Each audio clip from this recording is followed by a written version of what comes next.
बिंदिया, थोड़े चावल और दाल पकाकर माता जी के लिए खिचड़ी बना दो। ये कई दिनों से भूखी है। खिचड़ी खाएंगी तो आराम मिलेगा इन्हें। हाँ हाँ, बनाती हूँ ना। पर आप जरा दाल चावल तो लेकर आइए। घर में तो कुछ भी नहीं है, ये पता है ना आपको। हाँ ठीक है, मैं देखता हूँ कुछ। फिर बनवारी अपने एक दोस्त के पास जाता है।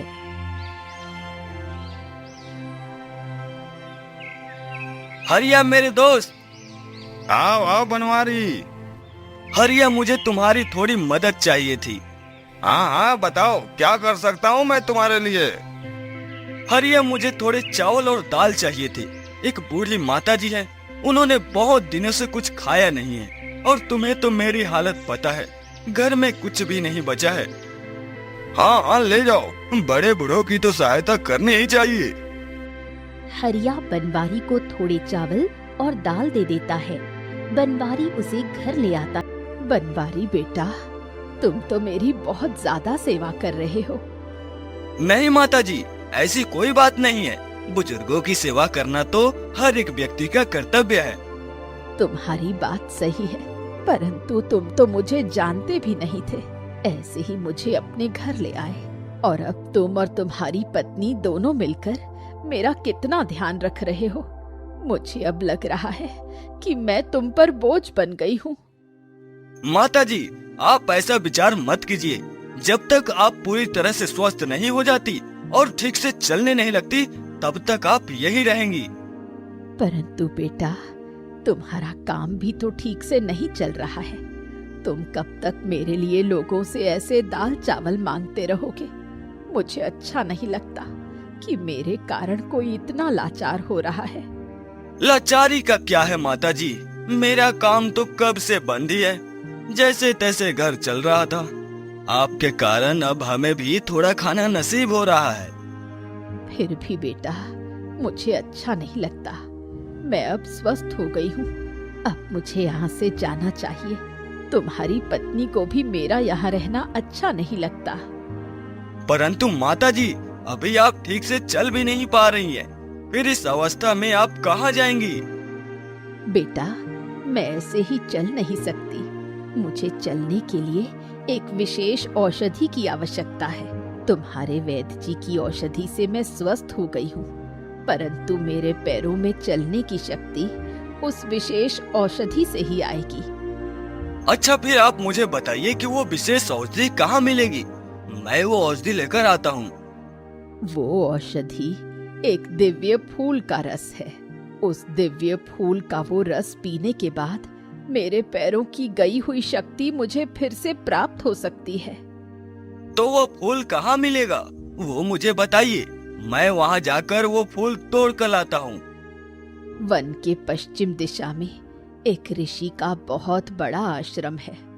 उनके आश्रम के पास एक बगीचा है। उस बगीचे में वो फूल खिलता है। मुझे उस फूल के विषय में इतना ही पता है, बाकी कुछ तो मैं भी नहीं जानती। परंतु माता जी, उस फूल के रस से ही आपके पैर ठीक हो जाएंगे, ये आपको कैसे पता है? ये सब तुम्हें बाद में पता चल जाएगा बेटे। ये एक बहुत बड़ी और रहस्यमयी कहानी है। जब तुम वो फूल लेने जाओगे, तब तुम्हें ये भी पता चल जाएगा। ठीक है, मैं वो फूल आपके लिए लेकर आता हूँ।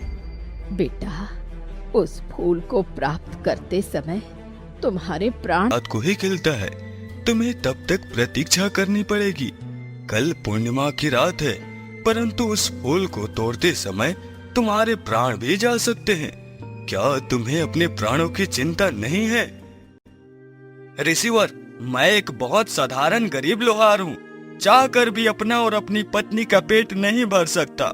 उस दिन जब मैं बूढ़ी माता जी को घर ले गया, तब उनके लिए ही सही, परंतु गांव के कुछ लोगों ने हमारी सहायता की। उनके लिए जो दाल चावल दिए, उनमें मुझे और मेरी पत्नी को भी भोजन प्राप्त हुआ। इसलिए उनकी हर संभव सहायता करना मेरा कर्तव्य है। यदि मुझे मृत्यु भी आ गई तो कोई दुख नहीं है। आपसे केवल एक विनती है, यदि मुझे मृत्यु आ गई तो आप उस फूल को उस बुढ़िया तक पहुंचा देना। तुम सच में सज्जन हो। उस दुष्ट जादूगरनी के विषय में सब जानने के बाद भी तुम उसकी इतनी सहायता कर रहे हो, वो भी अपने प्राणों पर उदार होकर। मेरे जीने का वैसे भी कोई अर्थ नहीं है ऋषिवर। यदि आपकी सहायता करते हुए मृत्यु आ गई तो मुझे मंजूर है। ठीक है, तुम आज की रात यहीं रुको, फिर कल चांद के उगने के बाद वो फूल खिल जाएगा। मैं तुम्हारे लिए महामृत्युंजय मंत्र का जाप करूंगा। मेरी ओर से तुम्हारी इतनी ही सहायता कर सकता हूँ। बनवारी उस रात वहीं रुक जाता है। अगली रात ऋषि और बनवारी चांद के उगने का इंतजार करने लगते हैं। रात होने के बाद आसमान में चांद दिखने लगता है। चांद की रोशनी पूरे बगीचे में फैल जाती है और एक सुंदर सुगंध के साथ वो दिव्य फूल खिल जाता है। उस फूल से रोशनी आ रही थी। पुत्र, ये वही फूल है, इससे अब रोशनी, अर्थ है कि इसमें वो औषधि तैयार हो गई है। ठीक है ऋषिवर, फूल को तोड़ने जाता हूँ। ऋषि आश्रम में आकर महामृत्युंजय मंत्र का जाप करने लगते हैं। बनवारी उस फूल की तरफ बढ़ने लगता है। बनवारी उस फूल के पास पहुंचता है। हे दिव्य फूल, आज मुझे किसी की सहायता करने के लिए तुम्हें तोड़ना पड़ रहा है। मैं अपने स्वार्थ के लिए तुम्हें नहीं तोड़ रहा हूँ, मुझे क्षमा कर देना। ऐसा कहकर बनवारी उस फूल को तोड़ने के लिए हाथ बढ़ाता है। जैसे ही वो फूल तोड़ लेता है, वहाँ धुआं फैलने लगता है। उस धुएं की वजह से बनवारी का दम घुटने लगता है। बनवारी को लगता है कि वो अब मर ही जाएगा, लेकिन तभी वो धुआं गायब हो जाता है। बनवारी को अच्छा लगने लगता है और वो भागकर ऋषि के पास जाता है। ऋषिवर, देखिए मैं ठीक हूँ, मुझे कुछ नहीं हुआ। आपके इस मंत्र ने मुझे मरने से बचाया है। नहीं पुत्र, तुम्हें मैंने नहीं बचाया है। वास्तव में मैंने कोई मंत्र जाप किया ही नहीं है। मतलब मैं मंत्र जाप करने बैठ ही रहा था, परंतु मेरी मंत्र की जपमाला ही मुझे नहीं मिल रही थी। बिना उस जपमाला के मैं किसी भी मंत्र का पठन नहीं करता हूँ। अच्छा, फिर ये चमत्कार कैसे हुआ? मैं बच कैसे गया? तभी उस फूल से रोशनी निकलने लगी और आवाज आई। तुम अपने ही कारण बचे हो लोहार। तुमने मुझे अपने स्वार्थ के लिए नहीं, अपितु किसी की सहायता के लिए तोड़ा है। तुमने अपने प्राणों की चिंता किए बिना दूसरे के विषय में विचार किया है। ये बात तुम्हारे परोपकारी होने का संकेत देती है, इसलिए तुम्हारी मृत्यु नहीं हुई। यदि कोई अपने स्वार्थ के लिए मुझे तोड़ता तो उसकी मृत्यु अवश्य हो जाती। पुत्र, अब तुम शीघ्र ये फूल लेकर जाओ। बनवारी ऋषि से आशीर्वाद लेकर अपने घर जाता है। उसे सकुशल घर आया देख बिंदिया और बुढ़िया बहुत खुश होती हैं।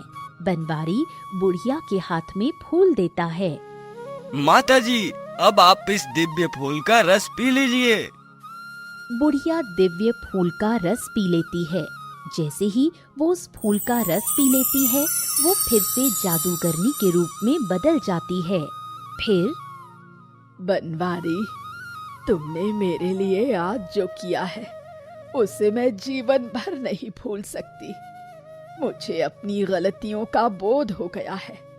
अब मेरा जाने का समय आ गया है, परंतु जाने से पहले मैं तुम्हें एक ऐसी शक्ति देकर जाना चाहती हूँ जिससे तुम्हारी बनाई हुई लोहे की किसी भी वस्तु की तरफ लोग आकर्षित हो जाएंगे और तुमसे वो वस्तु खरीद लेंगे। जादूगरनी जादू करती है और बनवारी के हाथों के आसपास रंग बिरंगी किरणें फैल जाती हैं। कुछ क्षण के बाद वो किरणें लुप्त हो जाती हैं। अब तुम्हारे जादुई हाथों से तुम कुछ भी बना सकते हो। जादूगरनी चली जाती है। तभी बनवारी के घर वो सिपाही आता है जो उसे वन में मिला था। वो सिपाही आकर बनवारी को बहुत सारे रुपए देकर जाता है, जो उसे डाकू को पकड़ने के लिए सरकार की तरफ से इनाम के तौर पर मिले थे। बुढ़िया की मदद करते हुए बनवारी का जीवन संवर जाता है और एक गरीब लोहार धनवान बन जाता है।